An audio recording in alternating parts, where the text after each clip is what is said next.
time to put down your rod and pick up your headphones. Join JC and Andy from Ebb Tide Tackle for The Outflow, the podcast talking all things lure fishing with hardcore fishers from all over the world.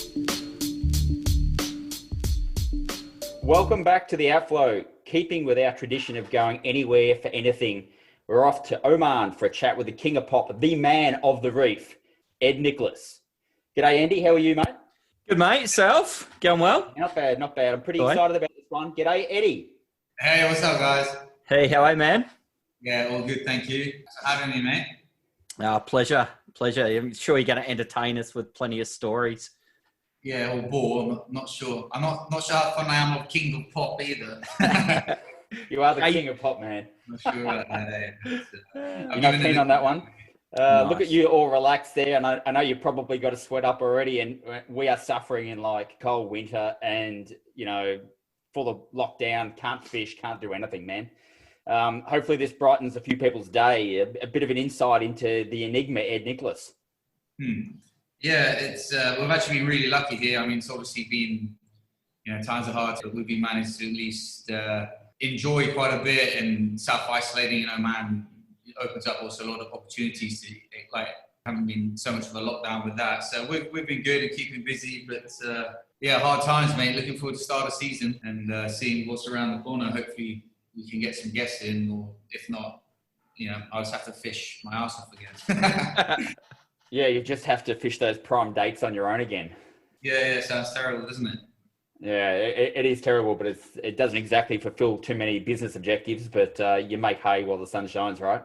Yeah, that's it, mate. I can't complain. It's been, an incredible, successful journey so far. And, the one thing is, I guess, everybody's literally in the same boat. So I stress a lot about work stuff normally. It's like last couple of years with the build of that boat, it was all pretty hectic.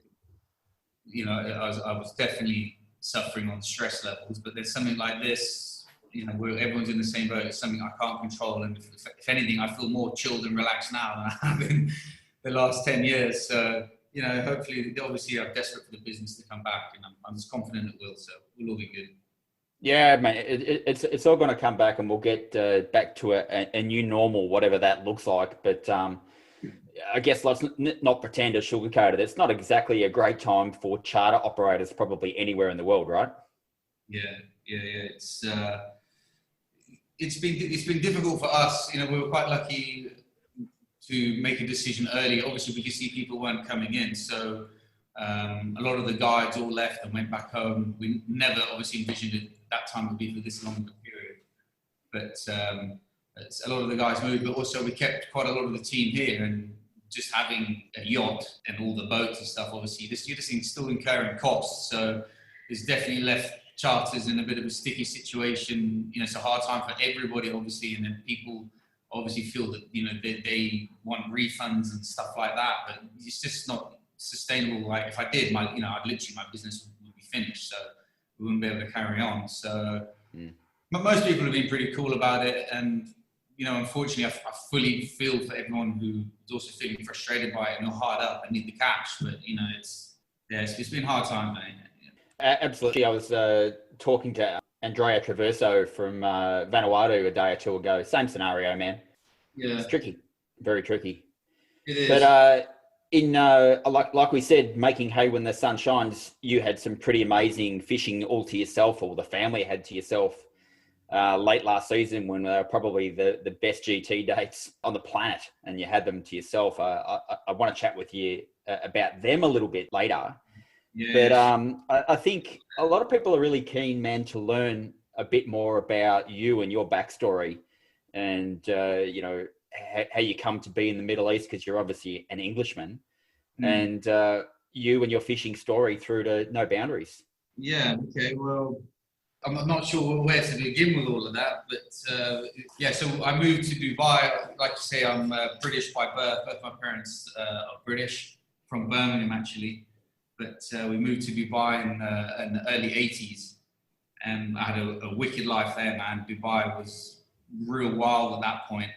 There was only a couple of actual tarmac roads where all the expatriates lived. There was a lot of this desert and amazing beach and stuff. So I was always outdoors and just fishing and in the water. And exploring what was on my doorstep there. Thankfully, I mean, neither my mom or dad were into fishing or into outdoors that much, but once we went there, they embraced it and let us embrace it, which was awesome. And then, obviously the discovery of Oman was the big one. But as Dubai sits, the UAE, they've got the Arabian Gulf on the inside, which is where Dubai's ocean is. And then on the other side, Oman were kind enough to gift them a piece of their land. So they had access to the Indian Ocean side in terms of shipping and all of that stuff and supply for the UAE. Oman gifted them Fujairah.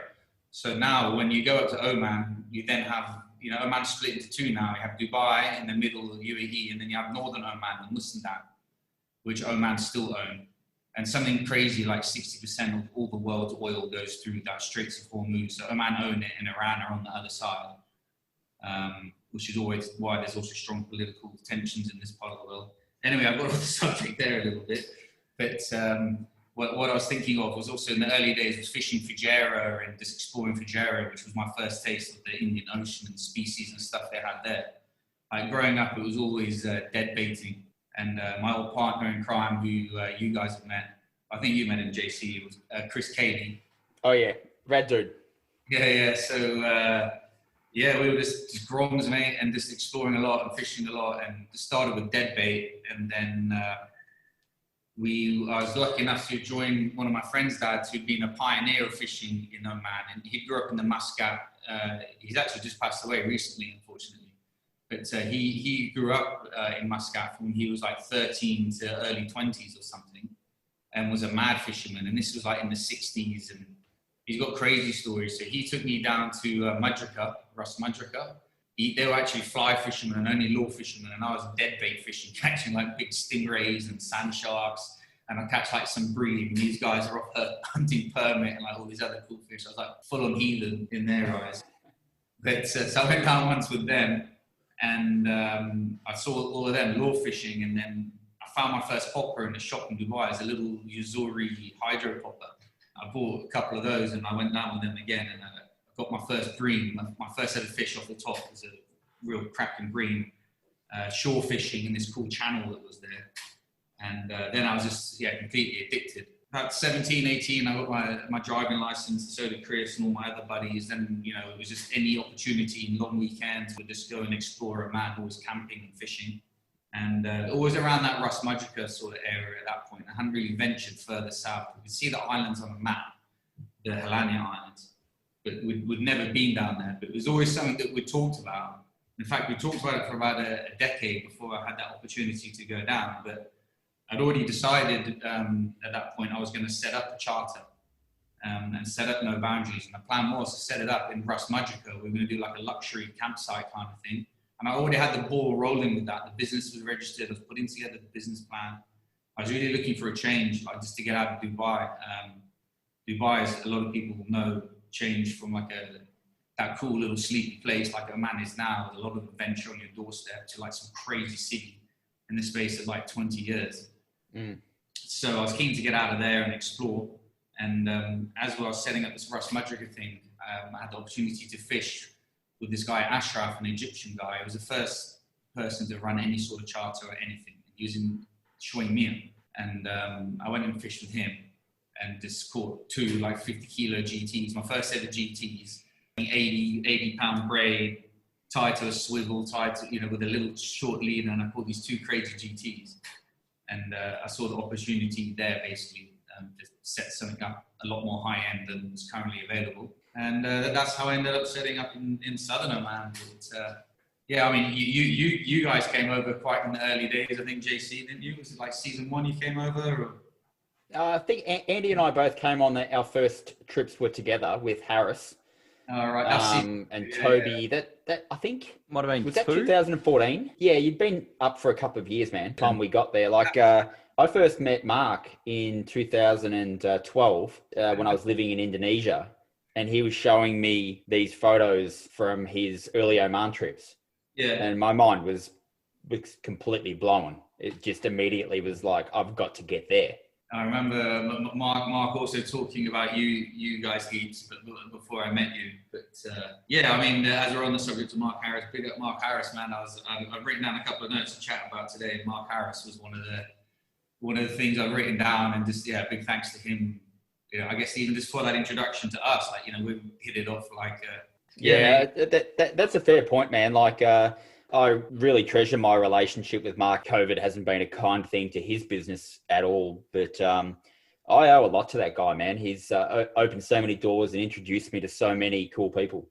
Yeah, I mean, mate, it's just refreshing to have, you know, people like that in the industry, like this. A lot of give, you know, like it wasn't a really a take. It was introduced, opened a lot of doors, and just general all around good guys. So. Yeah, really cool dudes.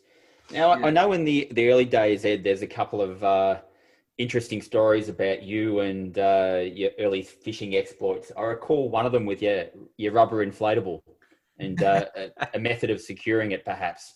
Yeah.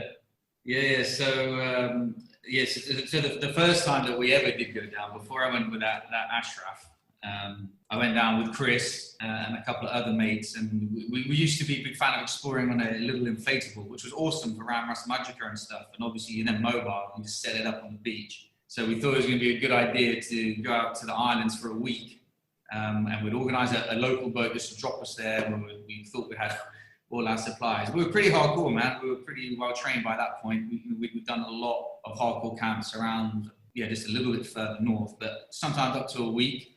We didn't really put much thought, and you know, the islands looked awesome on Google Maps. It looked sweet, and we were under the impression that we could walk around Soda Island from the maps. We thought we could walk around this island, so that was always a plan. But anyway, once we got there, the first day we just got towed around. I had no idea about fish in the boat. Picking up decent fish and just losing them and getting towed around. We didn't know what to drive away or what to do. And we popped the boat very early on that first day, so the boat was out of action. And then that evening we were camping, and all the ticks and rats and everything came out. And the next day, sorry, I got off story. You're asking about another story about. I'm not sure how many embarrassing stories I'm going to tell you. Go ahead. Thanks, mate. But with that, so the next day, me and my mate Adam went for an adventure. We would walk around this island, completely lost and disorientated. We drank all our water by like 9:30 in the morning, and just kept plodding on, thinking by the end of the day we'd get back to camp. So we did like an 11-12 hour hike. Our feet were bleeding through our shoes by the end of the day. We ended up having to like drink our own piss and spoon on a rock. Stay warm all night, and it was bad, man. We managed to get back the next day. In hindsight, we were like another hour. If we kept going another hour, we would have got there. But we were so dehydrated and lost and on the verge of death that we decided the only way definite home was back the way we came. So we ended up walking all the way back the next day. And just as we got back to camp, my mate Chris, Chris Cayley had stayed at the camp. And him and my other mate, they'd seen us coming from like 2 kilometers away, so they came running with water.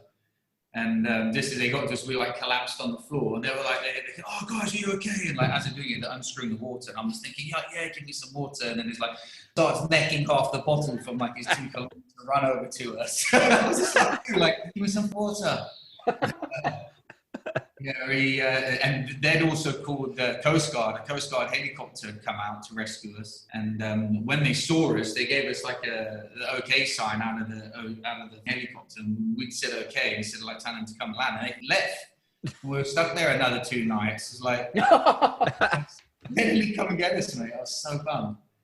Anyway, 2 of the guys were real ill after that trip. They ended up with tick bite fever from all the ticks that we'd encountered. I lost like 8 kilos by the time I got home. I had to have like 2 weeks off work, even though I was so dehydrated that getting lost was really hectic. Yeah, man, you probably weren't far off doing something really seriously bad to yourself. Yeah, it was close. The worst thing was that the morning that we'd left, I cooked some smoky bacon like for my breakfast. And I didn't take a piss all day. I only drank like 1 bottle of water, and I'd lost like kilos and kilos of water. And at night, I eventually needed to take a piss. And this, if you can even call it a piss, it's pretty much like a poo, like out of my drink it, mate. And all I could taste was smoky bacon. It was I can't forget that ever. Never eaten smoky bacon again. Yeah, Those islands are a pretty hostile place, man. Like, it's like a volcano, man. Every rock is sharp. Yeah. Like you say, those ticks. As soon as it gets low light, rats come out from everywhere. It's just nasty. Yeah, it's pretty hostile, mate. It's much better from a boat. It's much better from a boat. There's no doubt about that. But it's also, I mean, that adventure side of stuff is always an appeal to a lot of people as well. Like if I put that stuff up and try to sell that type of thing, people jump all over it. But there's a lot of liability as well in that type of stuff. But some people like the rough and ready. You see a lot now with these trips of guys going to Socotra, man. I think that's a little bit extreme still, I think, but personally. Yeah, so there are the odd group, kind of sneaking by sea into Socotra again, aren't they? Yeah. Well, actually, a good buddy of mine, a guy here, a fly fishing angler here in Muscat called Ray Montoya, has also been here a long time. And he's like the main pioneer of fly fishery in Oman, which is really good. But he just recently went on a trip. And and he ended up getting stuck there. And I know a group before, that ended up getting stuck there. And it's pretty extreme, I think, to be, and from all I heard as well, it's not the greatest experience. I don't know, mate. That fly guy you're talking about is the fellow on Instagram, no tempaz or something? That's him, yeah. Yeah. His skin looks like leather, man. That guy lives in the sun. Yeah, mate. There's a bit of a story about Socotra and a certain trip and a bit of a rescue mission, wasn't there? Yeah, there was. Yeah, I guess that's also why I'm maybe a little bit vocal and feel such. I don't know. I'm just not that comfortable with people going there, just because I've been involved with trying to get groups out before and stuff like that. But groups that got stuck there right when that Sana airport got bombed, and I remember the groups going ahead, and because I knew. One of the customers, had fished with me a couple of times. So I was in touch with him and I knew they were going. I was thinking, I hope you guys are mad. The civil war was already kicking off. And they were there on the island when that airport got bombed and they were completely stuck. But I managed to pull a few strings here. And I had one friend who was in the army who spoke to some brigadier, general and all that. I was all of a sudden involved in some rescue mission. I felt pretty badass, I gotta say. But, good to be involved in it from your end, perhaps not from their end. Yeah, good to be involved. Yeah, from my end, I reckon that's a fair segue into a bit of a chat, Ed, about Oman and its safety factor. Like Andy and I have been there a number of times each, and I'd probably say on the first trip there's a small degree of trepidation around going to the Middle East and the stigma of that and the conflicts, that kind of irrational thought. It's such a stark contrast to that, man. Andy and I know it, but for the listeners of the podcast, living there, can you take us through it, what it's like living in Southern Oman or in Oman generally? Yeah, I totally understand people's apprehension and stuff like that. What you see in a lot of the media and films and this, Arabs are generally painted as bad guys. But it's very far from the truth. And Oman, especially out of all the Middle East countries, is widely regarded as like the Switzerland of the Middle East. Unfortunately, at the start of this year, our old Sultan Qaboos, passed away. He'd been the leader here for 40, 50 years. That's bad, I should know. But he was a super really peaceful guy, and like I said, like a Switzerland, but just trying to make peace, also meeting the different leaders, and there's never been any issues like that at all in Oman or Dubai, where I grew up actually. But the Omanis especially, like I said, they're renowned for it, and this place is ancient as well. I don't know how many people know that about Oman, but in terms of like civilization and human beings like that, Oman is like proper early days. There's actually another cool thing is there's a tomb in Salalah, a Christian tomb, although it's in the Quran as well. But a guy Job is Job.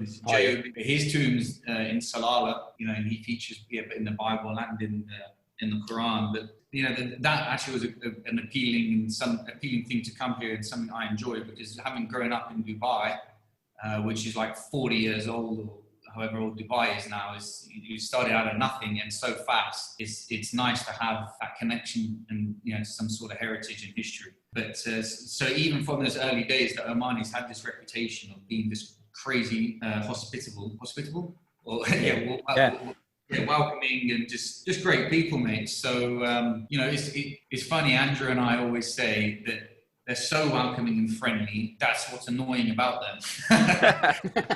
Like, leave me alone. Stop being so nice, mate. When we first moved to that village in Shui Mia, we were the first white expats to have lived in Shui Mia. And can you imagine like being the first Asian or black bloke living down the street in like some town in England or wherever in Australia, like back in the day? Like people were nice and welcoming, and like in a lot of places anyway. That could be such a hostile environment, really. Yeah, it could be, mate. And it wasn't. People were legends. They were coming around all the time, and like I said, it got to the point where it got frustrating because they'd come around and insist that you go over to their house for tea and coffee, and you got to meet all the family, and it was like that every day. We were going to like 3 or 4 different houses and having like 10 cups of tea. I was wired as hell the whole time. And they just eat sugar, mate. Loads of biscuits and sugar and dates and stuff. And another quite funny thing about the Oman is like what we consider rude and stuff like, to the way we, interact with each other. But for them, it's like, it's not rude at all. If like I rock up coming over to your house, and I'll sit outside your house and just beep and beep and beep with my window down, just shouting your name until you come out. And then I'm like, hey, what's up, bro? Like, it's like, there's no like, I'm down ringing on your phone or ring the doorbell, or they don't get out of the car. It's just like, beep, beep, beep, beep. So like... Can't leave the aircon, man. Yeah. Like you've seen, I'm sure, when they rock up to shops and stuff, it's just shops. You go to any shop, like you don't get out, you defeat your horn until someone comes out. No, that's it. I remember on our very first trip, that first day when we're in the town and there's a guy just pulled up and he's like, no, don't get in the taxi. Come with me. And he goes, it's my honor. I want to show you my country. And he literally drove us around all afternoon. And he was trying to like, here, have cigarettes, have money. This is what we do. This is us. It's epic. I don't see that anywhere. That was crazy, man. We were all sus on him. We're like, we're going to get like, kidnapped or something at the end of this. And he was just so kind. And at the end of the day, it was like, I don't know what time the Crown Plaza can start serving alcohol, but he knew, and he took us there, and he's like, you guys, you want your beers, they'll serve you now. And he dropped us off there. And I remember him saying, are you guys right for money? Do you need money? The complete opposite. Money and cigarettes here. Unbelievable. Yeah, so that's what they're like, and because they try and be. So that guy would have told the story to his mates about what a legend he was to you, and now his mates can be like, I need to outdo this. So they literally try and be the most welcoming, nicest people. Like, I've got hundreds of stories I could tell you about that. I had one recently. We were looking for a cool old wooden door. I don't know if you've seen those old Arabic wooden doors. They're really cool, like all carved, and they're getting harder to find. A lot of the expats, when they come over here, they try and get one and they turn it into like a cool little coffee table kind of thing. Yeah. So I've been after one for years. So a couple of weeks ago, we went to this little village, and it's a couple 100 kilometers drive from Muscat. We're just going to a cool wadi there, like an oasis with the kids. And as I was driving through this village, I saw this old wooden door outside this person's house. And I said, oh, Andrew, look, there's that door. And I said, I just want to ring this bell and see if anyone's in and if they want to sell me it. And so I rang this bell, and it was like it was meant to be. As I rang the bell, the guy like opened the door and she was like, hello! And it's like so stoked to see me. And I was just like, oh, hi. It's like, come in. And they have to feed you, and they have to give you dates and all fruits. And he brought his whole family, and my family had to come in. We had to stay with him for like an hour, and in the end, he just gave me the door. But like I said, in the end, it becomes annoying. Since then, the guy's called me every single day to ask how I am, how's the family, do I need anything, when am I coming back? Like, it's just like... How's the door? Yeah. So good. Brilliant. If only the rest of the world was that kind. Yeah, that's it. And they've also got no qualms about admitting they're also the loveliest people, but they're reasonably lazy people. Everything's shwaya, slowly. It's like, just chill out. It's a peaceful life. It's a poor country, man. You know what? A lot of poor countries are like that. It's like in cities, everyone's visible. But, a lot of the poorer third world countries, well, not really a third world country here, but, those people are happy, and they're just very simple, humble people, man. So there's never been I've never experienced any angst at all living here as an expat ever. I think it's a point well made, Ed, and traveling a few times through your country with my wife Lydia, who I think thoroughly pushes the dress modesty rule. And we're going through some of these rural towns and stop to get drinks in a little supermarket, and man, she's getting looked at, but there's no threat, there's no harm, there's no issue so much, but it's just like, she's it's her fault for pushing it, not theirs. Ed, can you tell us a little bit about your whole crew that you've got there now? Like the squad, the No Boundaries squad has changed a bit over the years, and you've actually got people there now I think I don't even know. Yeah, we've been really lucky to have some amazing people come and go, and there's not very much so either. But obviously that's the nature of the business, and one thing that I guess I got to credit myself a little bit, but I do look for certain aspects in people that are going to be able to go and live in Crimea and survive in there, because it's a tough environment to be like a single guy there, mate. I don't know if I'll be able to do it. I was lucky to move down there with the family and stuff, but I guess they've got some of the most amazing fishing as a reward. But so the team have also been very lucky to keep an amazing core. And being at the centre of that core most of the time was being Seifel, as you guys well know. And actually, I was stoked the other day seeing his birthday and seeing like how many people from all over the world sending him pictures and giving him some love. I love the Seifel story, mate. It's such a feel-good story about how he just rocked up. I was looking for a chef at the end of season 1, or just some help in the house. So season 1, I'd moved down there, and it was, in fact, the first few months it was just me alone, because Angela was due to have Phoenix. So she was heavily pregnant. So I just went down there, and she'd come down to see the lodges once, but she didn't really know what she was getting herself in for. She was in Dubai, and we were moving to the middle of nowhere. So I'd gone down there to make it as homely as possible, and was running charters. And at that point, I was the chef. So I'd prepare all the meals, and then I'd drive the boat tow the boat by road to the little harbour there, the Mina. Launch the boat, guide all day, cook them dinner, and I was just working my arse off. So at the end of the season, I decided I was going to get myself a little bit of help and try and find a chef, which in Shui Mir is like, you're asking to find a unicorn, basically. I found this one guy who spoke a few words of English and could cook a few meals. And I had a group coming in about 4 or 5 days. I thought it was all sweet. This guy had come on, shown him like all the meals that I like to cook, trained him up. And then a few days before the first groups were meant to arrive, it's like, oh, sorry, I don't want the job, I'm leaving, but my friend's coming. So I was just like, oh, this isn't good. So Seifel rocks up, didn't speak a single word of English, and was just like, he's quite awkward and like gangly. I don't know, he's literally like a big kid, isn't he? This is the way he moves. Yeah. It was a couple of really intensive, stressful days trying to show him like all the meals, and I was just telling him to write everything down, which was writing in Bangla. And to see where he is now from that, now he's, I think he already spoke a couple of languages, at least Arabic and Bangla then. Now he's like, speaks 6 or 7 languages. Anything I've ever showed him, he's picked it up like, I don't know. The guy is just an absolute beast, man. And he's actually really, really clever. It's amazing to have him on my team, and everything is offered and the friendships he's made. And I absolutely love the guy. I can't say enough good things about Seifel.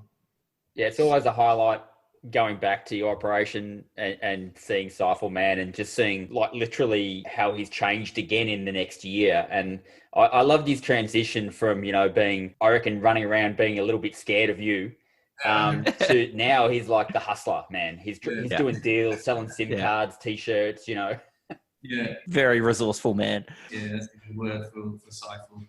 Yeah, unfortunately, again, being in the Middle East and like there's still a lot of lower class citizens, and with regards to like Bengalis and Indians and like the workforce, a lot of the Arabs, they do a lot of the hard work. They like managerial positions and sort of stuff like that. But a lot of all the labor is all Asian workforce, I guess, and. So yeah, he was already like intimidated just being around all of us, I guess, and anyone sort of. He had a lot to grow into, and yeah, he's done that. But so I've had Seifel from the beginning. Mahmoud's also been there a long time, and another legend's obviously Captain Mo. Yeah. Again, that's another cool story in itself, and just everything that he came. He'd been working on hand tiller boats and not really much experience doing what he's kind of doing. And now, I think he's guided Pete Guest to more 50-kilo GTs than probably anyone on the planet, including myself. I reckon you're right, man. Yeah, man, for sure. So, and he's stoked for every single one that he catches. Man, it's out of control. Yeah, he proper loves it, which is the great thing. It's just some funny videos of when people lose fish. He's just losing, which is never ideal. But you got to love the passion. Like, what do you want? Your guide not care? Like, you want your guide to be desperate, mate. And no one wants to chase more Monster GTs than Captain Mo, man.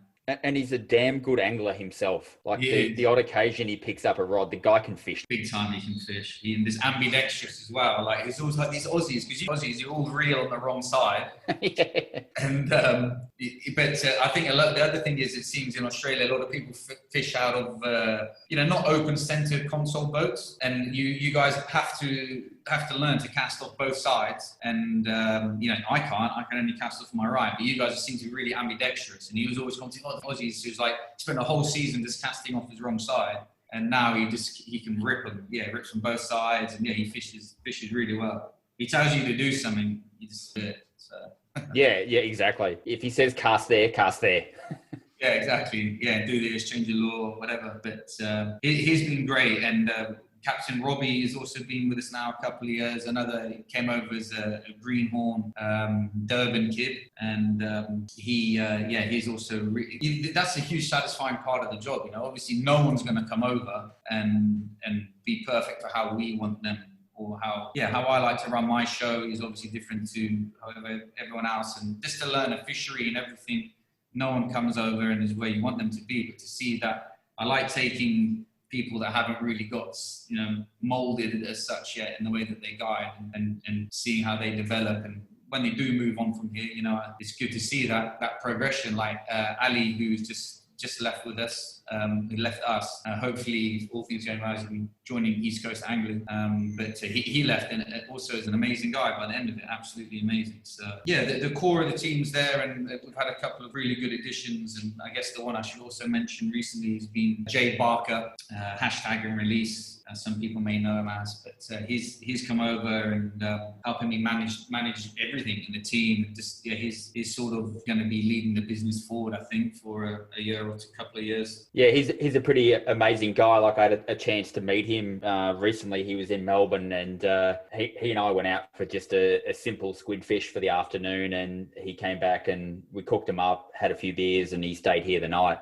He's a mature beyond his years, that guy. Yeah, big time. Yeah, he's. I feel like he's more mature and sensible than I am. Which I do too. And just loves the ocean, mate. Loves the ocean, and comes from. I met him on the Morningside trip. He came on the Morningside trip. Yeah. And during that week, we camped at the end of that week on this cool beach I know near Yemen. And the whole time, even just during the week, he's always like, "Oh, what can I do? What can I help with?" And was just always there, like, trying to help and be proactive about this, keeping the boat in order and everything. And I already thought, I love having this guy around. And he was trying to do some charters on Norfolk Island at that point, I think. And so, I remember thinking at the time, like, having this guy around. And then I invited him over for a start of season to help me get some content, because he's amazing at getting content and stuff as well. And while he was with me, he was just talking about how he's sort of at a crossroads in Australia and not really working, following his dreams kind of thing. I think he was working in a power station and stuff. And then I said, well, mate, I don't know if you've ever thought about it, but come join here.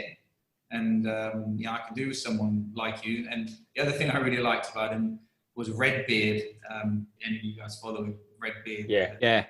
He's a real character, a bit of a loose unit. So me and him were getting on the beers and just being a bit naughty all week.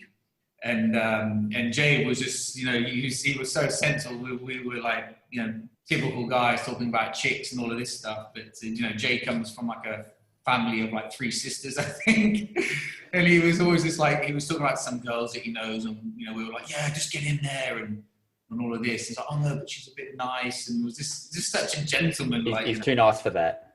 Too nice. He was telling me a funny story. Well, not so funny. It sounds pretty hostile, actually.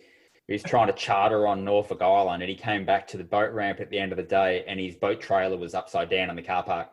Yeah, I heard. There's a bit of a headache trying to set up something there. I think the locals. Yeah, not welcome. Yeah. The whole crew now. Oh, of course, Angela. Angela, and then, I've just accrued so many, I'm trying to remember them all. I've also invested in getting a proper mechanic, which has been in godsend. I don't know how the hell we got so far with that one. Me either, actually. I think that's the beginning of season one. Like I said, I just jumped straight in starting this business. Like I wanted out of Dubai and I'd fished, and sure, but I'd never run a charter on boats. I didn't know everything behind it. And I remember even just from the start in season one, within a couple of months, I was towing the boat to the marina and a wheel fell off, like on the tow. And I'm like dragging axle on the floor. And I was like, at that point, I wasn't even aware of like a bearing on a trailer. And I was running the charter. That's what I was talking about, my evolution has been the business as well. But I learned everything the hard way, trust me. I can tell you that much. So YouTube was a godsend. A lot of issues with my engines. I'd just be YouTube, how to fix a 150 Yamaha, blah, blah, blah.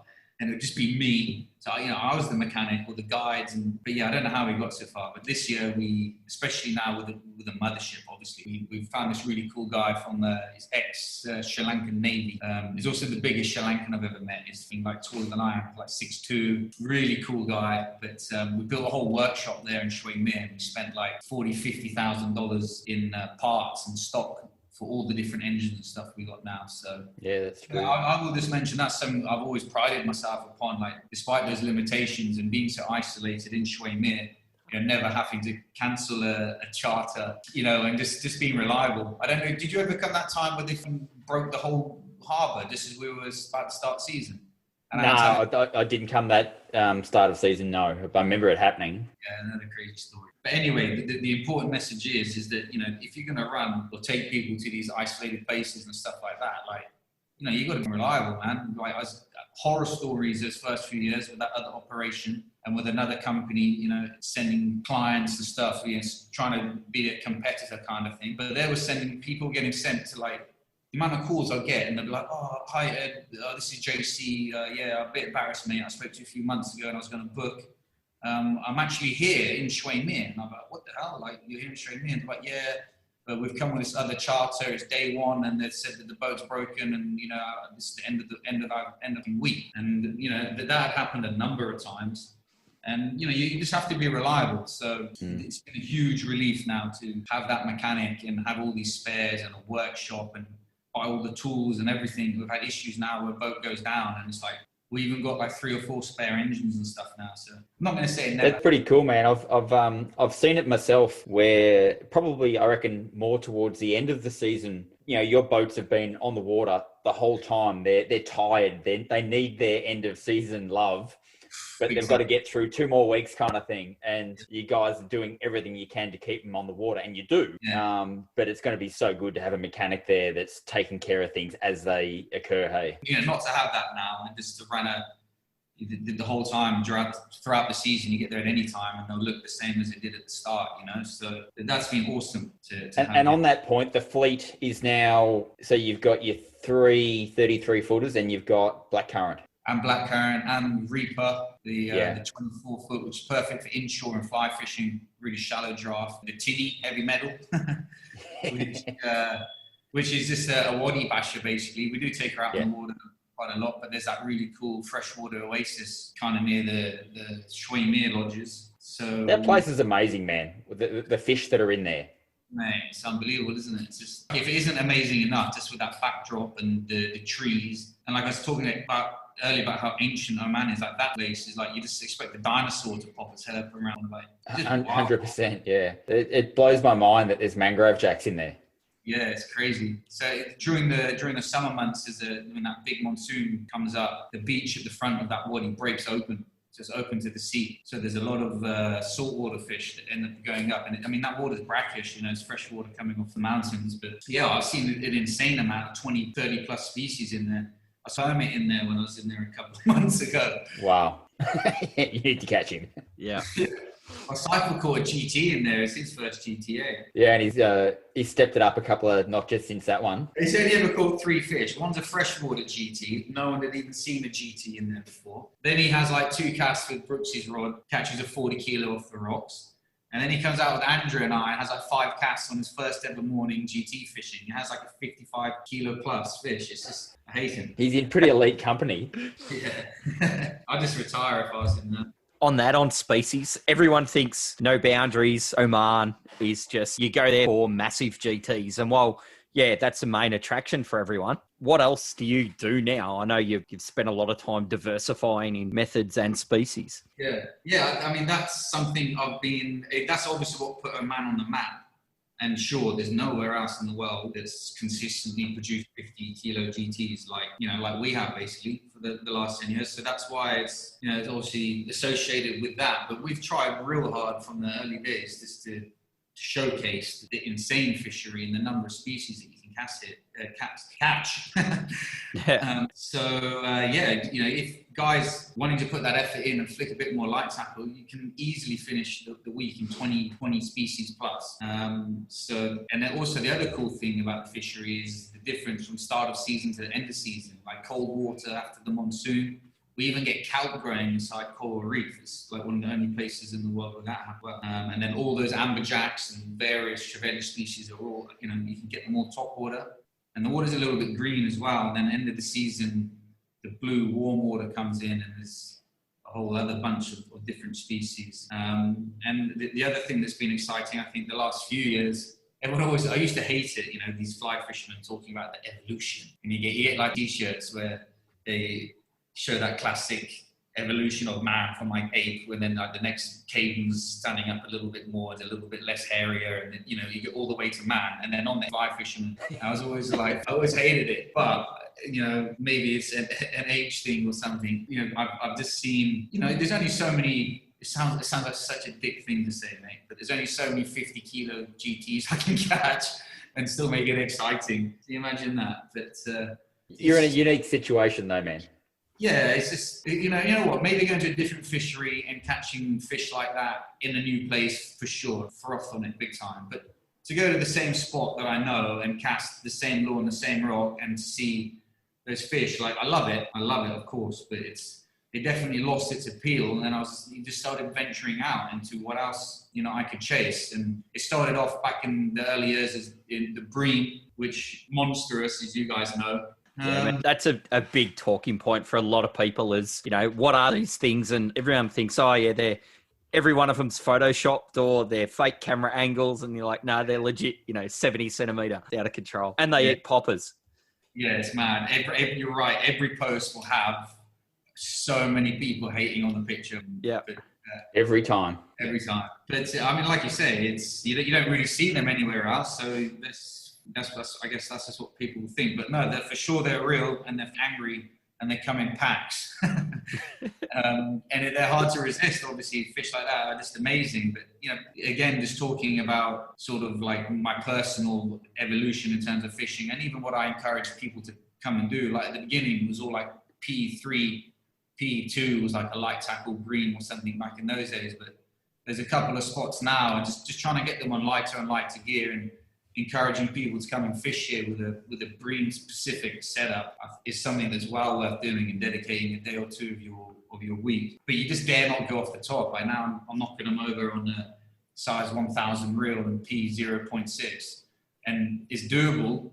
But it's the moment you go like off the top water, floating stick bait or a little popper, and there's any other fish there like spangos and queenies and stuff that you just get annihilated. But just to throw a real small popper, amazing, man. The sport is just incredible. The backdrop's amazing, the fight's amazing, and mate, fully frothing over the big breams. Yeah, a massive thing for us as well was, you can be catching them and you turn around, they'll be on literally smashing up a bait ball in a bay, and you turn around and you cast into the wash, and I got a permit on a stick bait, and we're catching dolphin fish in the same thing as well. It's like out of control. What is this place?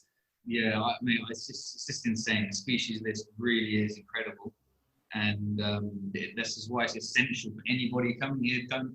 It always makes me a little bit crazy, guys coming here like, no, I came here for a GT. I just want to cast all day. And sure, I guess if you're really only going to get one, I also understand it a little bit, but just a lot of those times, like, just pick up your light rod, there's fish busting up, and it's just got to be enjoyed, mate. You got to try and knock as many of those species over as you can.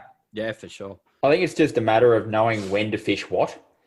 Yeah. Like once you've been there a few times and you get a little bit more chill about fishing there, you understand the times to go, right? This is not a GT moment, but there is great fishing in front of me. So I'm a fool to like just persist and be bloody minded about GTs. Yeah. But in your like first or second trip, you get a bit, you know, so GT focused that I'm here for my 50 and, you know, nothing else will pass. Yeah, you're right, man. You know, it's easy for me to say that. I'm completely spoiled and being able to enjoy it all and have my fill properly. But I guess you're right. You know, people pay thousands of dollars and make effort from all the way over here, and you know, they want the trophy. You got to admire it as well, mate. And way to go out, just slogging it all day, every day. And you know, unfortunately, there are those people that put that work in and don't get it. Yeah, they're not on all the time, right? Yeah, no, they're not on all the time. What I would say is that 9 out of 10 get their opportunity. How that converts into a fish landed is, you know, there's a million other scenarios, but 9 out of 10 will get that eat. You don't get. I've always said that to people is that do the right things, you'll get a chance. Yeah, definitely. I'll agree with that. Yeah, you know, it's your dream fish. I was just reflecting, Ed, for a minute there about, you know, I guess you've become a little bit blasé about big GTs to an extent. You've almost got like GT PTSD, man. Like on the planet, you know, if you look around, who's there? Like Fukisan, Kanishi. Yeah. Would they have caught more big GTs than you? Oh, mate, it's probably an academic question. We're never going to know. But man, you're in that company. Yeah. Mate. I mean, I don't see myself anywhere near those sort of guys in terms of what they've given the sport and the time that they've put in and pioneering a lot of the stuff. I've like jumped on their coattails, if anything. Like those sort of people invented popping and stick baits and feedback to Shimano and Daiwa, and they've set the industry standards. I've just been, mate, this was on my doorstep, man. I mean, how lucky have I been? I grew up in Dubai, the country that I bought, I can drive to holds the biggest GTs on the planet. And I've just been lucky. I mean, look, I've embraced it, obviously, and it's talk about making little remarks about tip of the iceberg kind of thing. But that's obviously all people see. Like, it's taken an incredible amount of willpower to stay here. And, you know, when I talk about how amazing the people are here, it's still not an easy place to live, being in around a reasonably strict Muslim culture. Like, there's not many expats here. It's not like Dubai. I'll go out and I'll see like heaps of people you can sort of relate to and mates and stuff like that. Like, it's been a challenge, but the chase of those fish and just having that here has driven us hard. And obviously, you know, I'm not going to look at Gift Force in the face, mate. I've put everything I've had for 10 years to catch monster GTs, and I'd be surprised if the numbers of GTs that we've had here, I mean, maybe Japan in the early days, I don't know. But like I said, I don't see anywhere else on the planet producing so many 50 kilos. And what I've achieved is just a product of being and living in this fishery. Like, anyone would have done it. Anyone could have done it, you know. It's not, I don't see myself as like a pioneer like those guys, basically. You're a bit humble for Ed Nicholas. What's going on? Yeah. Who are you? Yeah, mate, what have you done with the real Ed? Yeah.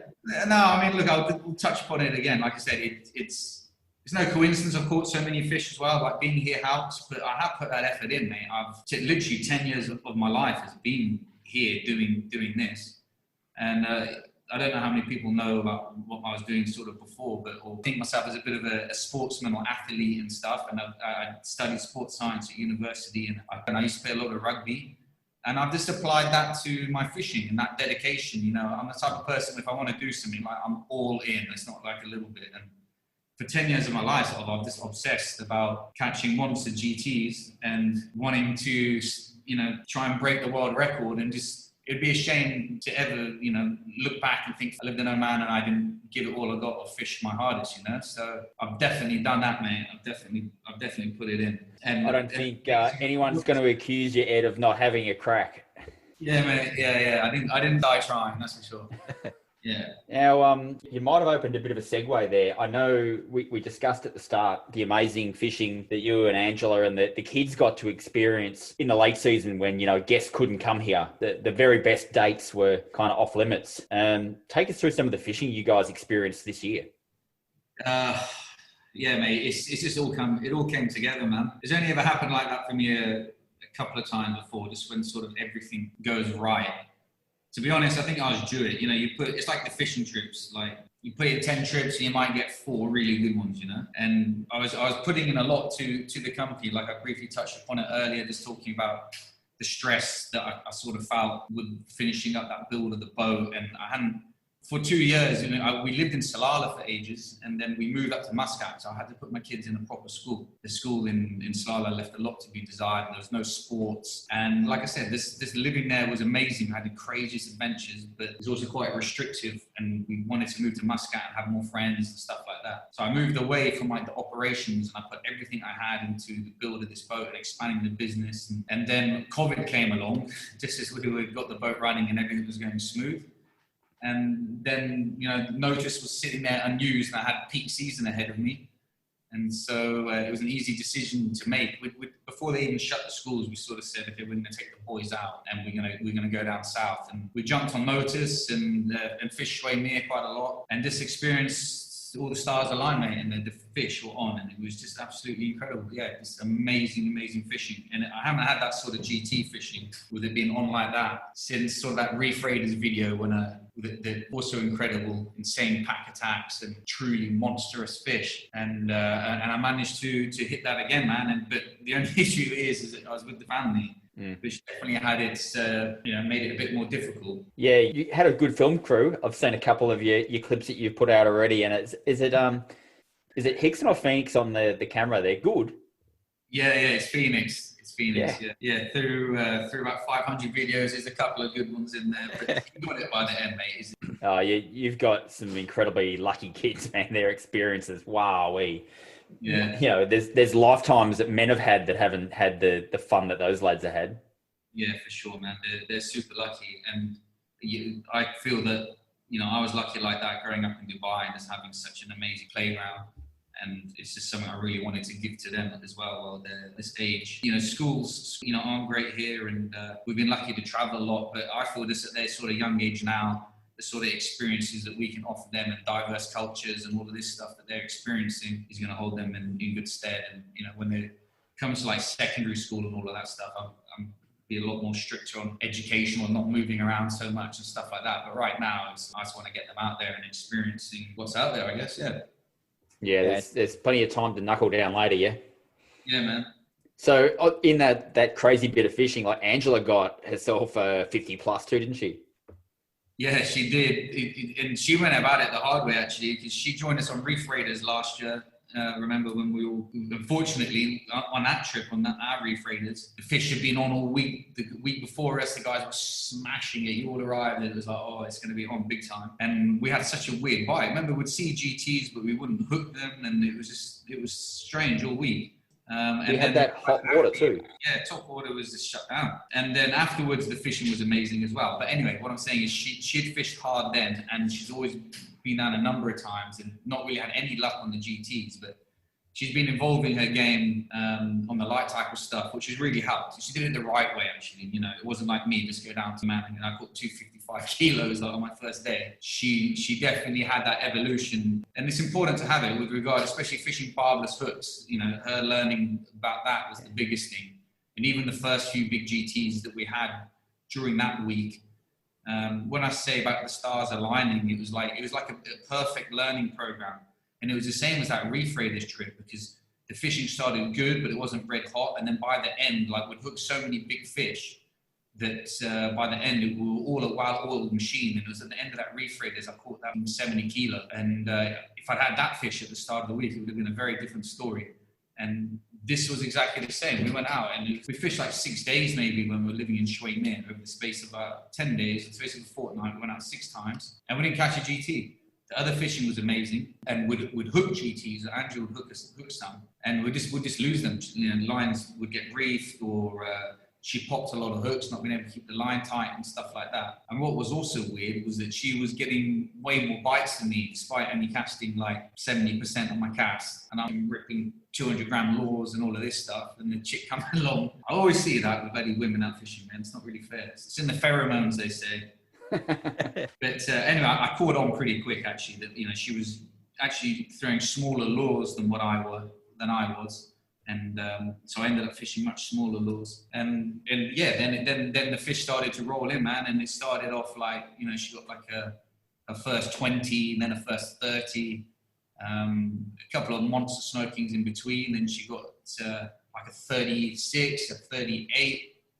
And eventually then, on the last day before we headed out on notice, she hooked an absolute monster and managed to get that in, mate. So what very well could be the female world record, which was really cool.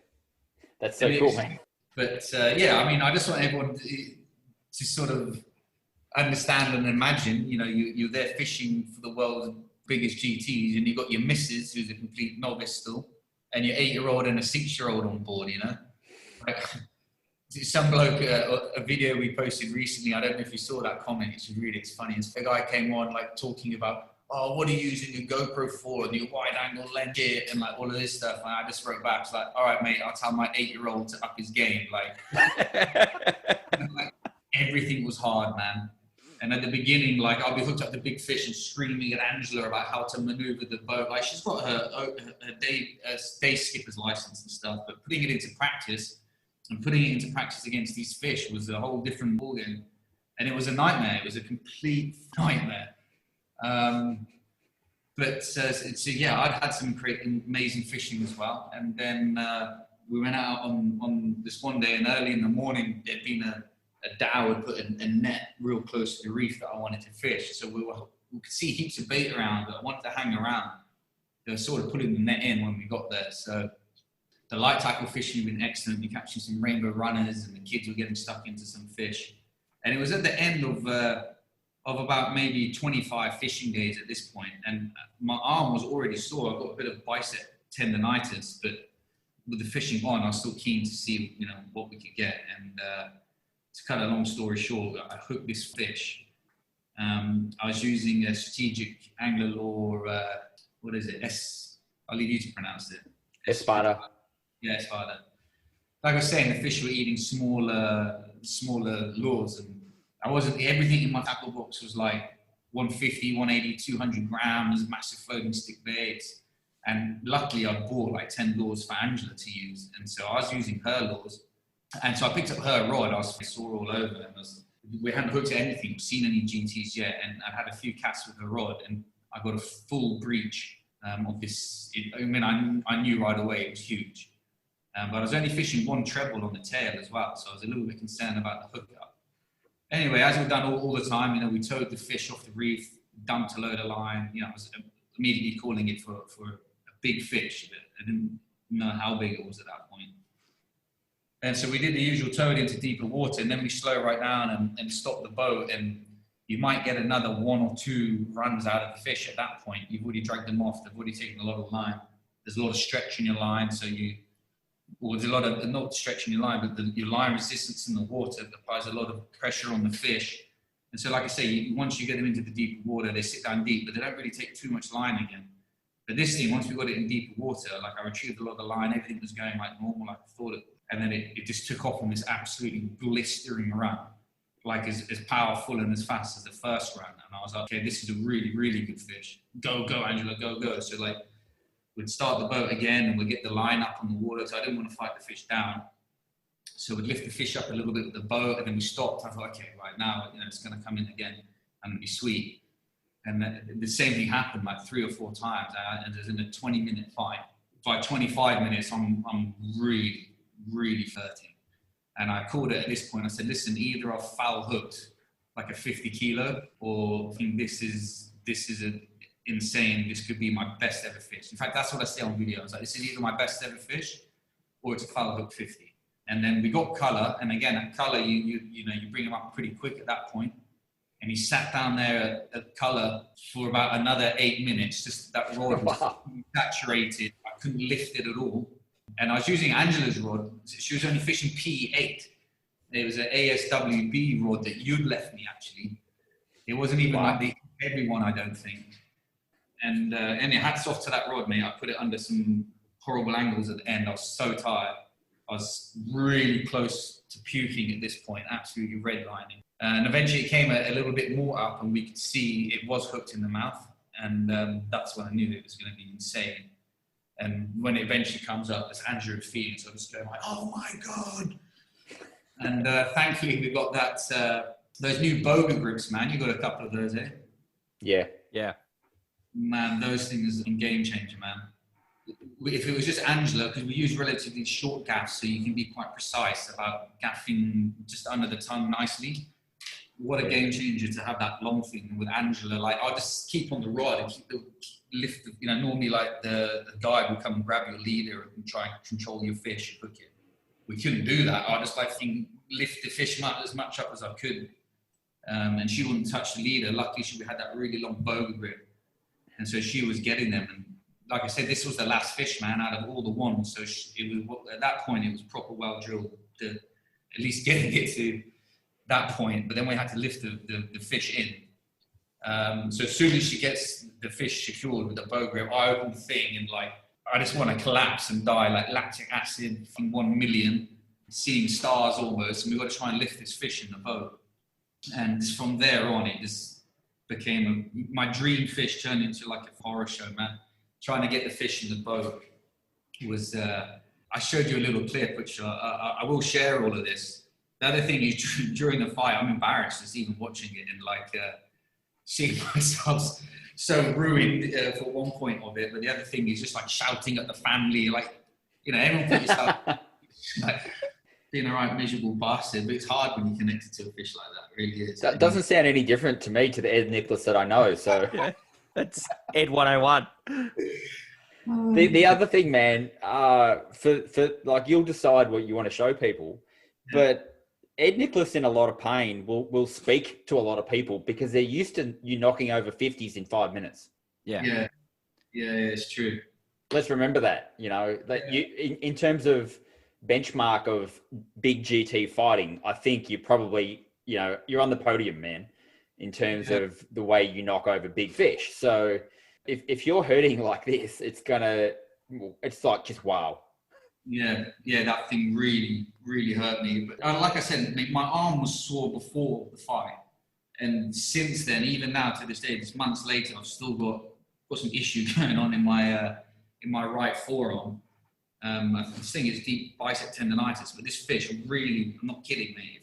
When I say it broke me, I'm sore months later. This is how it went down. Right. And trying to lift it in, I had to do some crazy deadlift. So Andrew got the boga grip in, I got the gaff in, and I had to pretty much solo lift. And it's different, I'm being weighted here all the time in my little rig outside. And when you got a nice bar and the weight's even on each side, and I lift heavy.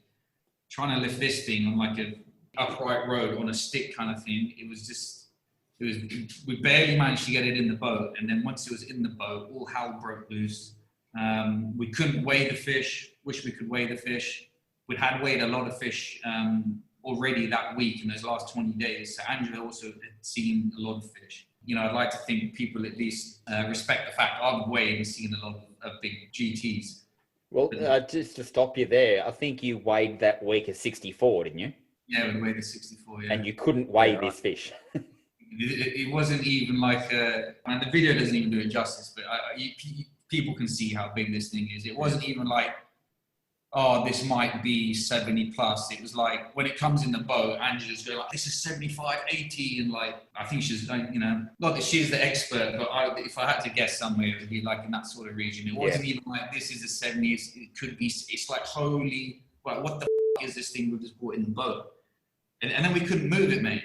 Well, Ed, you've caught a fish that was confirmed 70, right? 70 plus. Yeah. This thing's bigger, yeah? Yeah, a lot bigger. There you go. That'll do. Yeah, I mean, it is what it is. We couldn't weigh the fish. But it was like nothing I've ever seen. The girth on it and just the fatness. And I will drop the video when the time's right and I seem to put it together. But, you guys people can see of this, the way it comes in and you see it over the side. So then, we couldn't lift it up. We couldn't get it on the seat. We couldn't get proper pictures of it. I've got pictures of me lying on the floor trying to get it on top of me and trying to sit up with it on my lap. We managed to get 1 or 2 pictures of me just sitting on the deck with it on my lap and a couple of it laying down next to me. And then I said, we've got to get it back. And Andrew's like, oh, well, we haven't got film or pictures. And I was like, it'd already taken so much time, just me trying to get this fish thing. I was worried about it dying. And I was starting to freak out about how are we going to get this thing back in the water. And then the next couple of minutes on this film, like you just see, like I say, it was like a dream turned into a nightmare. Angela comes, she's trying to pick up the tail, she slips in slime and fucking like smashes herself on the deck. Phoenix trying to film, he slips over, smashes his head on the deck. At one point I did have a little chunder on the back, like when we eventually landed, and Angela's trying to think, like, a little bit of like spew came out. I've been redlining for about 10 minutes at this point. Breathe, and like, we can't lift the fish out. We can't lift it up and get it out. It's like, it was hectic. It took us 3 or 4 attempts. Eventually we had to get that boga grip back in. And as we managed to get his head just over the side, the whole fish like slips over the gunnel. The worst handling technique of a fish ever. It was just, it's a reason I don't want, because I'm normally big into that, you know. I want people to see you can fish and you can give a shit. People are like, oh, if you fish, it doesn't matter about barbs, and yeah, you're gonna fish up and all of that. Yeah, you are. Like, I'm not denying that, but doesn't mean that, you know, you can't try. And I think it's our duty to promote the handling and making such an effort with the fish. And this fish, I'm understanding why you're not happy about it, man, because you've preached that GT care around catch and release practices for a decade, and then you get involved in a fish like this and you don't feel good about it because you physically couldn't handle the care. I get it. Yeah, it was just us, man. I didn't ever expect to catch a fish like this, mate. I thought that 70 was it. I didn't think I was going to break that ever. When it falls in the water, I saw the boga grip attached in its mouth and I couldn't open it properly. And I'm still holding the boga grip. I don't want to lose like that 300-400 euro bit of kit, whatever it was. And so the weight of the fish pulls me in. I do a proper iota. I'm sure everyone's seen that famous clip. Yeah. Where it just pulls me in the water. And then the fish wasn't swimming so well, so actually I was pretty glad I still had the boga grip. I have to like try and swim back to the boat with it, and I'm like just screaming like, "Take it! I'm gonna be sick again!" and hold the fish, and I gotta try and get back in the boat. And again, I'm just like spitting and breathing and on the verge of passing out. Start the engines. We had to tow the fish for like 4 or 5 minutes, and in the end, we managed to get it away. Thankfully, she did kick off and swim in the end. I didn't want to let her go before I'd seen that. But yeah, man, it was just absolutely wild. Like I said, it's the dream fish just caught completely in the wrong scenario, man, with the family and no one to help. It was just a disaster. Yeah, look, you know, amazing experience for the family. They'll never forget that. But it would be a different scenario with a crew, a skipper. You know, would have been a big difference. But I'm looking forward to sharing some of it. Hey, so when we told the world yesterday on the gram and on Facebook that we're having you on for a chat, we called for a few questions from the people out there, and maybe we could knock over a couple of those. Yeah, man, let's do it. We've done one, and that's about your PB. So, you know, there's obviously people have had a whiff of that, and they wanted more, and I think they've got their fill from that. Yeah. Andrew Herneman asked about stand-up paddleboard GTs. What's up, Andrew? Yeah, man. I don't know, he's a bit brave, I think. Little one, sure. I think it could be done. I think you're going to need a boat with you. You know, I've been thinking about it for a while, actually. And inshore and the fly fishing side, I've kind of envisioned the paddleboards really sort of kicking ass and being a lot of fun. And now at the islands, it's also been on mine and Jay's mind about who's going to get the biggest fish and when we're going to do that. And actually, just now when I fished, we would have had that opportunity to do it. With notice when we went there and the GTs were on, you know, we had a couple of drifts or a couple of sessions, Andrew and I, where we were hooking like 10 fish on the same spot or on a little drop off of reef. Just drift for drift. So you knew the fish were there. And if that sort of scenario unfolds and there's notice around, we can just VHF the boys and make some sort of plan and get someone on the paddleboard there, then it could be some wild shit and it's going to go down. Watch this space. But in terms of just customers coming on and be like, here's a paddleboard and you go. You're going to get towed. You're going to get from, you're going to be water skiing big time. It'll be rad. But this is still with the support vessel. But it's on. Come over, Andrew. Let's do it. Another question there. I don't know who asked, but what makes Southern Oman so special? I think we kind of covered that before regarding the convergent currents and, the cold water, hot water situation is probably it. Yeah, I guess the biggest thing, the biggest factor is that monsoon. And that's why we call the mothership notice, the south wind. The south wind is, it brings the Indian monsoon, they call it actually, because all the rain that's dumped over the rest of Asia and India is all sucked up and brought up from these rough seas and everything along the Oman coastline. But every summer we get like 4 or 5 months of crazy pumping wind, really rough seas. And the advantages of that are, one, no one can fish it for like 4 or 5 months. And two, it brings up all the really cold water. So all that top water moving from the wind, creates huge upcurrents, and it's really cold water. And all the bait, and like I was saying earlier about all the amberjacks, all the fish that live down, they all come up. And it just brings an insane amount of bait. You see like sardines, football fields full of fusiliers, mackerels, small tunas, and I've never seen anywhere with an abundance of bait like Southern Oman has. I think that's got to be the biggest thing. Yeah, the food's there, and clearly with that, everything that exists there grows big. Yeah, exactly. I mean, you eat like a pig all day, you're going to grow into a pig, man. Everything's massive. I think Sean Farmer wanted to know any info that you can, recant back about those couple of sat tags you deployed a few years ago, or way back really now. Yeah. And also your spaghetti tag program that you had for a long time about, any info from recaptures. Yeah, so I like that question. I saw it earlier as well. It made me go recap and actually look over the results from those spat tags, which again, Andrew, massive help, and you guys really pushed and were a big part of all of that. And Mark Harris and the entire Lures Only community as well. Got to give them a shout out. That was massive. It was a community thing, that one. Yeah, it was.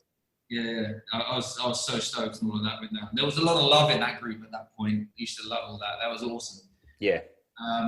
But you guys are a big driving force towards that. Obviously, Andy's a marine biologist, and I'm not at all, just an enthusiast. And so, your guys' support and all that was invaluable. But the biggest, what really drove me, or what I wanted to do, was the main objective of that was just to see the mortality rate of GTs. Yeah, because we tagged like a couple of hundred fish at that point. And I was hearing in other parts of the world that how, they were recapturing GTs and they lived on the same reefs and all of this sort of stuff. Because Hawaii had done quite a decent tagging study. But my main concern was I hadn't seen anywhere else in the world like regularly catching these huge GTs. And I see in Japan, they're putting in these revival tanks.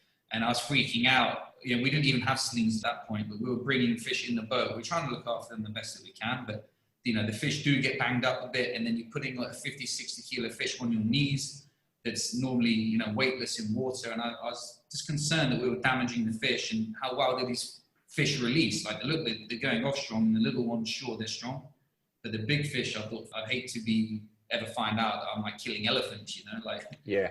So what I wanted to do, the main point was to raise money and just get these tags and make sure that when we release these fish, they survive. So first and foremost, that was the objective of that tagging program. Then that's where the science and everything else came into it. And the information that we got back was quite interesting. One of the fish had stayed on the same reef. We had 30-day pop-up tags. So that tag stays on the fish for 30 days and cause temperatures and depths and movement. Don't know if I missed anything else up there, Andy. No, that's it, man. Yeah, so what was interesting in terms of coming back, and I was printing it out earlier and just looking at it again, but both those fish that we tagged, in fact, one of them you caught, didn't you, Andy? It was your fish. Yeah, well, I hooked it and then halfway through gave the rod to JC so we could get the tag ready to go. And that's why you gave the rod over, was it? Yeah, and he broke my Stella. Okay. Yeah. Yeah. Blew up. Break your reel then? Yeah. Stripped the main gear. Second fish that reel ever caught. Yeah. Way too powerful. Yeah. That's it. It was fine until with Andy handling it. As soon as the real man got it, mate. Yeah, that's it. Yeah, so your fish hanged around that same reef for its full 30 days, and the other fish that we tagged had moved quite significantly, but still within the Halania Islands, but a completely different island to another reef that we do know. But I think the really interesting thing was that it showed that both fish, I'm looking at the papers now, both fish every day returned to complete top order, 0 meters every day. In fact, one day or 2 days it didn't. It was like 2 meters or 3 meters. But every day they come up completely to the top, and then it also shows that majority. Also, every day they go down to an average of like 70 meters.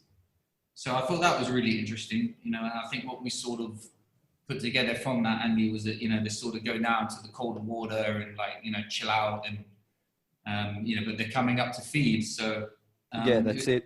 And that does match a lot of the other research as well from, you know, places like Hawaii. You know, it's a really similar behavior. Yeah. So, I mean, what I found weird, just one thought, even again, when I was looking through it earlier, across on mine again, is why we never catch them on jig.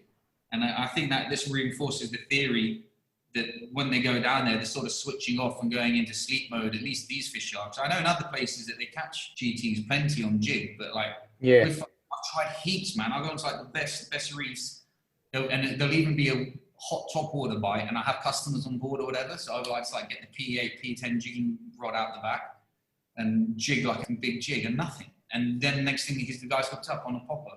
I don't know, it's weird. But yeah, so that was just to review, that was the purpose of the tagging project. We obviously found out that both fish did survive the full 30 days.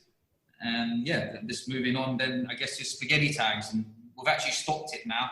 The last couple of years, just refining handling methods, and something that I've noticed. I find, no disrespect to any of my captains and everything, as much as I try and bang it into them, when I'm on board, I'm super anal about like how quick we try and get the fish in and out of the water, and like, you know, I really make it a big effort with that. And I've noticed not being there, videos coming in, like fish are releasing well, but like I always try and hold my breath. What it is, whenever I'm watching a video, people are posting, like I always imagine like go smashing myself, doing a massive set or a sprint, and then getting pulled underwater and holding my breath. And so I like to hold my breath a lot of the time when I see these videos. Yeah, I just wanted to reduce. One, I wanted to reduce the time the fish were out of the water, and I thought just removing the tagging process saves like 30, 40 seconds. It sounds nothing, but at the end of like when it's all at a 2 minute time anyway, it's a lot. So we want to weigh the fish. That's the most important thing.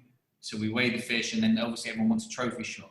So we try and keep that under 2 minutes, and then we keep it wet and we get a hose in the mouth and stuff. But the other reason I was also so happy to give up the tagging spaghetti tags is because, you know, we're on like a crazy number now. I don't want to say what that number is. I actually haven't a look. I'm trying to think. We got to be like 800-900 fish, and we also became very more refined in the fish that we tagged. We stopped tagging little fish. Like the numbers went up early in the early days. We were tagging everything. We only started like really tagging now fish above 40-50 kilo. And we didn't ever get any recaptures. One showed up in a Salala fish market a couple of months after I tagged it a few years ago. There was also another story about someone else coming fishing with another charter and catching a tag GT. And I saw pictures, I don't know if you guys remember that, but I saw pictures of the fish with the tag in it. And despite that person promoting catch and release and all of this shit, I don't know, I never got the tag info back, which I'm a little bit sore about. Frustrating, like if you're doing something like that and someone comes and you catch a tag GT, why wouldn't you make the effort to do it? But anyway, sure. Moving on, the spaghetti tags, no, very little recapture. So we've stopped the effort of doing it and the extra stress it puts on the fish. And what does that point to? I guess it's the flow of the GTs, man. I don't know how we're Spot on, man. Yeah, that's it. It points to a big population, hey? Yep. Yeah. Yeah, we're seeing that in our East Coast kingfish population here, recaptures all the time. And you get one camp that goes, oh, isn't it amazing? It's they're all getting recaptured. And I look at it and go, that sucks. Yeah, she's really. Yeah, that's not what it's showing. Yeah. No, exactly right. Next question from Brooksy about your 10-pin bowling approach and skills. Yeah. Everyone should know I love Ricky Bobby, and if you ain't first, you last. Well, I take that fully into my 10-pin bowling. And 10-pin bowling's got nothing to do with how many you knock down. It's all How about fast you are. As long as you knock one down, it gives you a speed reading. And every time I go, that's the game that we play. You got to get hammered and see who can chuck the bowling ball down the alley the fastest. It's about the power game. On that. All right, next one. I think a couple of different people asked variants of this question, but let's go with this one. So you're heading out to the reef. You've got to catch a monster. What 3 lures are you taking? Oof, I should have looked at those questions and put some thought into. No, this is a cold question, man. I want to touch upon craft bait because I mean, what a shame. I don't know, what happened for that brand. But it went from being, in my eyes, the best popper ever made, and then they'd obviously just ruin themselves putting picture hanging parts on the lure. I don't know what happened there. Yeah, I don't know, man. They had the whole market, but an original craft bait. If I had a choice, I mean, the other thing is, I don't know if you guys can see it behind me, probably not, but yeah, it's a bit. The old originals now, they became so rare and cherished that I don't even use them. I don't even use my favourite lure. So not a craft bait. But, they've become more of a collector's item. My new favourite one would probably be a Blaze. I love the Blaze popper. Their 150 carries a lot of punch, man. It's big hooks, really nice, big satha. Yeah, the Satha. Yeah. It's the most ridiculously named popper ever. I think they just named it to screw with us all. But it is a good one. yeah. Yeah, I really like it, mate. And you know, the reason why I like it is not that there are a lot of other good lures, you know, around that. I'd even say the heroes, man, but I like it because it's available, and I like it because it's affordable. And it's everything that craft bait, you know, isn't anymore. Like I said, I've got some, and I'm afraid to use them, mate. Even though I'm just going to sell them. Like, those things are worth, like, the old originals, like, I don't know, like $150, $200. Like, yeah, originals are for sure. Yeah, I just want a lure that's, I'm not going to cry about it if it gets smoked, you know. So the Blaze, probably, if I had to choose a stick bait, it would probably be Orion GTX. You know, obviously, again, fishing is such a personal thing, and I choose that lure for a couple of reasons.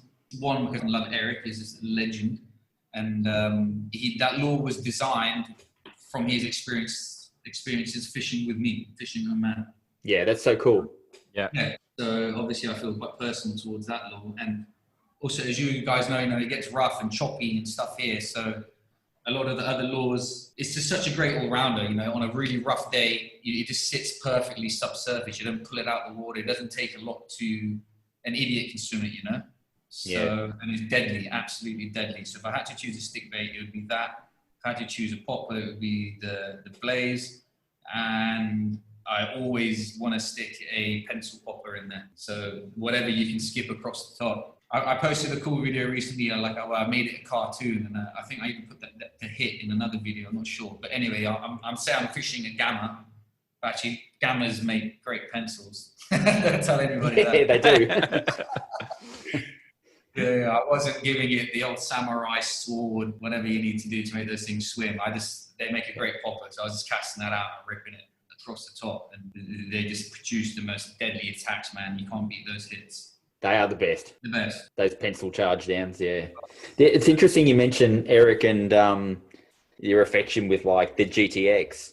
I share a little bit of that, man, because I've obviously met Eric and became friends with him through coming to Reef Raiders. Yeah. And Lydia said to him, because she loves him, and she said to him, oh, you know, Eric, I need a GTX, but make it, you know, for me, one that I can cast, not a 170. And about 2 months later, bang, he makes a 130. Yeah, mate. Well, a funny story I should add is recently, like I told you, so when we were down there, I realized the fish wanted smaller lures. And I didn't bring a huge amount for Angela. I definitely didn't bring enough for both of us. And by the time that she'd lost like 4 or 5 to the reef, I was getting desperate. So I went to the No Boundaries Wall of Fame. And on there was a GTX 130. And Mark Hiles had caught a 54 in it, and I had his name, date. Anyway, that's what I caught my 64 kilo one. And, Mark know that, or he does now. Mark actually threw up one of the questions to what's your top 3 lures? So that was him, was it? Yeah, he did in lures only. Yeah, well played, Mark. And sorry, I messaged him and told him he was. Funny side, thankfully. And Angela actually ended up getting smoked on that lure as well. So it's gone. May it rest in peace. Speaking of Mark Hiles, I see that he's actually in the Maldives fishing at the moment. One of the few guys actually travelling and getting a fish in. Yeah, mate, what a bastard, eh? Just lucky guy. I think from Dubai, there's still a couple of options, but he always seems to be living the dream, actually, but making a good go of it. So good on you, Mark. But he got a couple of good fish there as well, I think. I think he went with that GT Anglers there or something. Yeah, I think he did. Yeah, There was one other question. I think it was on Instagram. I'm not even sure who this guy is, but he said, ask Ed about the Halanyat story. He'd probably be talking about the one where I just told you I had to drink. The lap. Yeah. Yeah, okay. And, probably that one. Otherwise, no, I'm not sure what he's talking about. Yeah, otherwise you're not telling that other one. Nice. Moving along, Ming Choi. Ming has asked for GT Mythbusters. What are the biggest misconceptions you get from anglers? I guess social media these days makes everything look so easy and everyone's so happy and everything's great.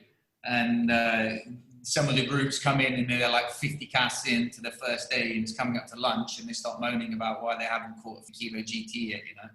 Realistic expectations is probably the biggest one. Fishing's fishing no matter where you go. Like I said earlier, you can do 10 trips anywhere and you're only going to get, 4. I'd say it's less than half really, good trips. It's easy to paint an amazing picture of this fishery, which obviously is amazing and unique, but it's not on all the time. Of course it's not. I'd say that would be the biggest one. Secondly, if you've been somewhere and caught a GT on the Great Barrier Reef or all of this stuff, and you might have had a lot of experience in 20, 30 the kilo GT, and then you come here and Captain Mo tells you that split ring looks too small, or you need a 9.0 hook or whatever it is, just listen, just because I'm an expert in this fishery, but if I go to a new fishery, I've learned my lessons and I'm eager to pick anyone's brains and I will listen 100%. I don't go anywhere pretending to know that I know anything else about anyone else's fishery or fish. Stepping up to a 50 kilo fish from a 20, 30 kilo fish it's a completely new ball game. For sure. Yeah, spot on. T-Mac, how do the Jeets feel when they realise they're no longer the biggest thug on the reef? Anything to say there? Oh, dear. No, but I was laughing earlier, just thinking about you times and thinking about that first trip you came, and I was guiding you guys, and we were fishing at Soda at No Fish, which is one of our spots. And you guys are all at the front, and I just put a craft bait GT3 on and was fishing out the back and was just casting them out the back, and I was popping so slowly, man, that I was proper just like burn, trying to give it everything in between maybe even like a 5-second wait. And that day I caught, I don't think there was too much action on the front, I can't remember, but out the back I think I caught the 2 biggest fish. So yeah, I remember that day distinctly, Ed. I think the boat caught 10 and you caught 4 as the skipper, and they were probably the 4 biggest from, catching them in front of the engines, basically. And you're fishing the water that everyone else has already fished.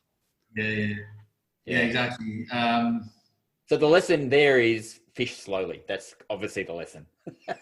Yeah. It definitely helps. I mean, it does make me laugh sometimes seeing some videos like the speed of people pop and that. But yeah, like I said, man, I mean, I'm just a product of my environment, I guess, and I know the reefs and I know what they want. And I always have a bit of a joke to them myself now when I arrive about how I'll be gentle on them that day and stuff like that. But yeah, it's a bit of fun. I like to go hard on them. I like to be a bit of a third. Now, Eddie, if there's no more questions, Andy, no? No, I think we've ran through them all there. Yeah, yep. Cool. Ed, I believe there's a bit of personal news on the horizon, not too far, about the next move for No Boundaries, which is probably not what people are maybe anticipating. Yeah, right. So the last couple of years, Andrew and I have been discussing a new adventure, and like I say, as amazing as Oman has been, and it is to visit, and it's friendly and all of that stuff, it really isn't the most easiest place to live. With our kids still young and stuff, we're looking to travel more, and all things going as well as hopefully, or as well as they can with this COVID nightmare. We'll be leaving Oman in the next couple of months, and we're moving to Nicaragua in Central America. Huge. Massive news, man. Scary, man. Really, really scary. Completely out of our comfort zone again, getting rid of so much stuff here at home, but just you know, from a personal perspective, like I said, the kids are young. I love adventure, and I feel that we've got one last big one in us before the kids hit secondary school, and you know, I've got to slow down and sort of have some roots, which I've never really had. You know, I've been an expat all my life. It's weird. It's weird being an expat, man. It's like now we're packing up. I wish I had somewhere I could send all the things that I really want. We're gonna have to put something in storage here. Like I don't have a home anywhere. You know, I grew up in Dubai. Everything that was there over that period got knocked down. I don't really have any feel as Dubai's my home. I go there. So every 6 months, mate, I get lost on the road. It's like as quick as they build, they knock it down, they rebuild. It's like Oman's more of my home than anywhere. But yeah, we're going for a bit more adventure, and it opens the opportunity. Fantastic thing is that I take an audience with me now. With a huge thanks to everyone that supports us on our social media. So I can take that audience with me and hopefully set something else up if the opportunity arises. And if it doesn't, I don't even know if I'm going to have the time, is actually what I should also mention, because my first and foremost is still no boundaries, mate. I didn't posted something recently, and it was a one line to sum up how I was feeling at that point about this whole step. And it was like, I didn't come this far to come this far. Yeah. And with no boundaries, it's not like I've built it up to this and now I'm leaving. Like I'm really lucky that I've managed to build it up to this point. And I've got an amazing crew, and with Jay and Saiful, you know, at the helm, and with huge interest of people to come on notice. This is still our first and foremost. And Andrew and I handle all sales for the business. You know, we've never worked with any other operators or anything like that. We generate all sales, we answer all emails, and we put together all time schedules and everything. So my crew will still run the operations, and Andrew and I will still be heavily involved daily on that. Since we moved to Muscat, it made me realize, man, like I can run the business right now. All I need is a computer. Like I'm just doing social media and I'm doing mails, and like, hell, I can do this from the moon, man. So as long as I've got internet there, we can go, and if we hate it, we can come back in a year. But we're definitely keen for a bit more adventure, and sort of this whole COVID nightmare just pushed us over the edge, man. We want to get out while we still can, I think. Do it while you can, man. Any heads up on what the fishing might present in Nicaragua? No, not really. I mean, other than I see the remote jungle stuff. I don't know if you've seen that. It's like 200-pound tarp. Insane. You get them on fly and they get them on top water gear. I'm frothing to get over there and try that, even if it's just myself. I don't know. I literally have no idea. I'm imagining like peacock bass and... Yeah, there's a lot of peacock bass. And obviously you've got both coastlines there, on the Caribbean side and you've got the Pacific side. So you've got a lot of options across those.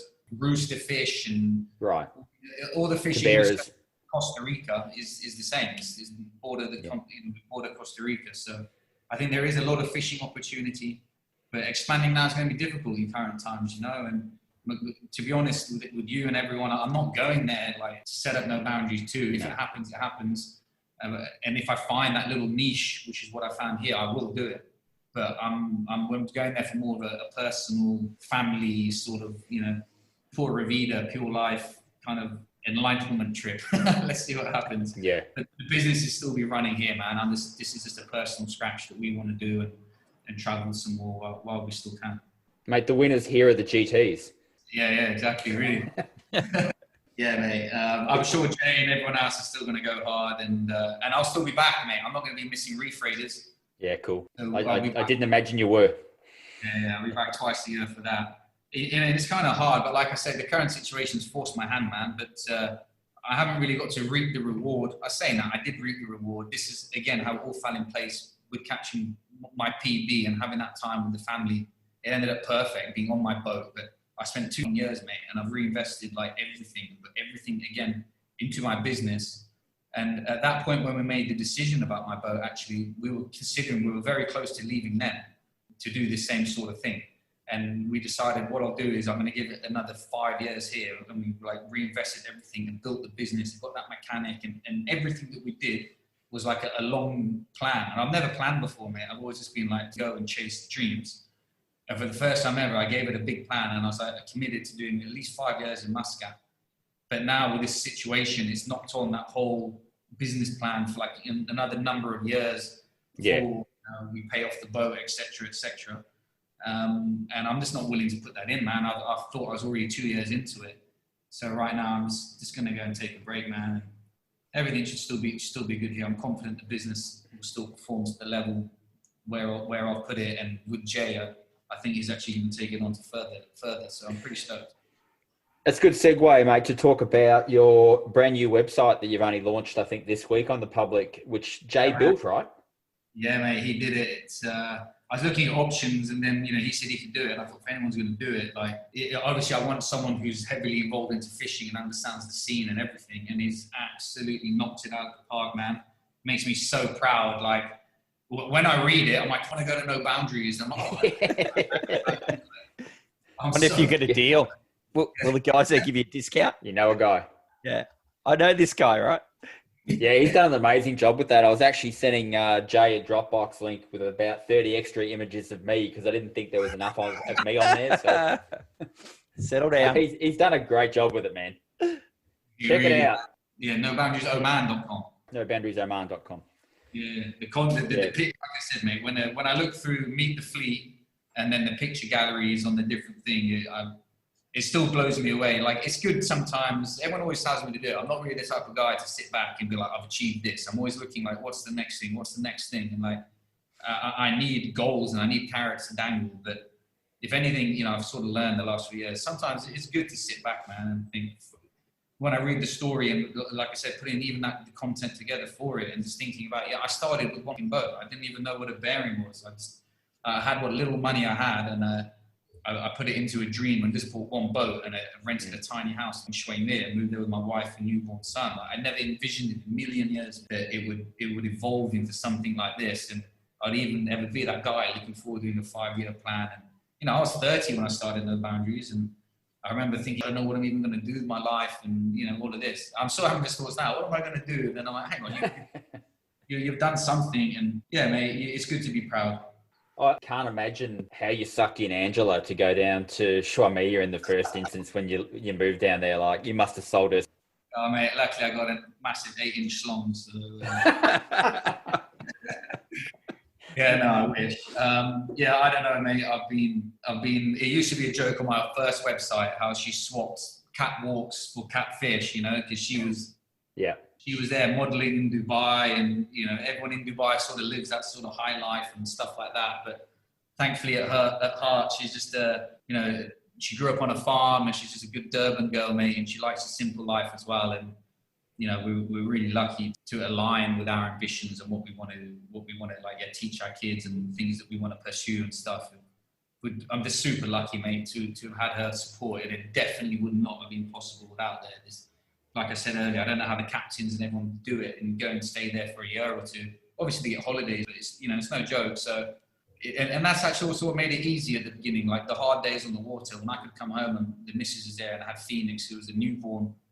He was there from 8 weeks old until he was 2 in Shuaimir. And to have had them there, it would never have been possible. It would have been a flash in the pan, which is another big push for me. I remember a rival once said to me, I thought you'd be done after the first year or two, and something like that. That's what makes me also push and I want victory. Again, it comes back to like my sport, and I've always been, I'm competitive, mate. I want to do my best, and it was with that. And as soon as I know that people are doubting me, and whenever I start to think, who else would be stupid enough to do this and keep going and all of this, like that gives me the drive to do it, mate. But oh man, you should be so proud of that. Like, it's almost on the verge of hardship, or like emotional hardship, to do that. Yeah. 10 years in, and you've seen off a number of operators that didn't last in the region, and look at what you've achieved, man. Like, seriously, be proud. Yeah, thanks, mate. Yeah, it's taken its toll. Like I always say, it's not going to lie. Tip of the iceberg again. People only see the tip, but it's been serious and rough, man. We worked really hard. We're really proud, and we're ready for a new chapter. Which is, we're moving on and see. We want to reward ourselves now for a year or two, because literally for 10 years it's just been building no boundaries and building a business, and I just need to get a bit of balance back in my life. I think now, go and enjoy a bit. Yeah, man, I'm sure there's good times ahead in Nicaragua. I know how much you've poured into, that 2-year project of Notice, and that almost cooked you. And you're out the other side, man. It's probably time to invest a bit in the kids and a stable home life for a while. So good on you. Yeah, thanks, mate. And big thanks to you guys for your friendship and support and all of that stuff. It's I say it wouldn't be possible for all of them, and we touched upon Mark earlier, but I'm always thankful for Mark. But yeah, so without Mark, obviously I wouldn't have met you guys, and we kicked off our relationship when we were both in our infancy, really, and we've outgrown, and you guys have grown, and it's awesome to have good mates in the industry. It really, really helps. Yeah, that's a really good point, man. Like us as Ebb Tide, we've just that you form these relationships, so they become, in one way, business partnerships, but the great mates that we've made that have endured like a decade. It's crazy. It's fantastic. And Mark is a bit of the glue in all of that for sure. Yeah, definitely. Yeah. Yep. In fact, as we're just bigging up people, I just want to big up one last person. I don't know if he's going to stay and listen to this whole thing, but if you do, Alex Gomez. I've been following, we made him a little bit on social media, but he bought some lures that I was selling the other day, and he randomly sent like a couple of $100 extra. And he said, this is for Seifel's mate who had just died. And Seifel had lost some friend at sea or something. I hadn't seen much about it either, but Seifel had just mentioned on Facebook how his mate had died. And Alex is just randomly sending the guy and his family a bit of money. And just a good bloke shout out. I've restored my faith in humanity for someone randomly doing that. No one even asking for money and just trying to be a good bloke. So big up Alex, man. Yeah, for sure. That's huge. And it's just a good bloke factor. Mark's not having the greatest times, and a lot of people have shoved their hand into their own pockets to help him out too and get him back on his feet. So this, I guess, this is largely a GT community discussion. There's a lot of good blokes in it. There's a lot. Yeah, 100%. Obviously attracts like-minded people, but I think that's something, we should definitely, we should touch upon it, and we should say that. Just, it's not only you guys, I'd say like 90% of the customers, like they rock up. They could be like, I feel like I know most of them for like 10 years, even if I don't already know them, but they're just like-minded people, and it's easy people to like, and people who like adventure. And I love that part of, Lures Only, especially from that GT tagging to now trying to have Mark out, and the relationships it's made, and how we all need to it is dig in and be people, man. We need it. And Lures Only is not over, man.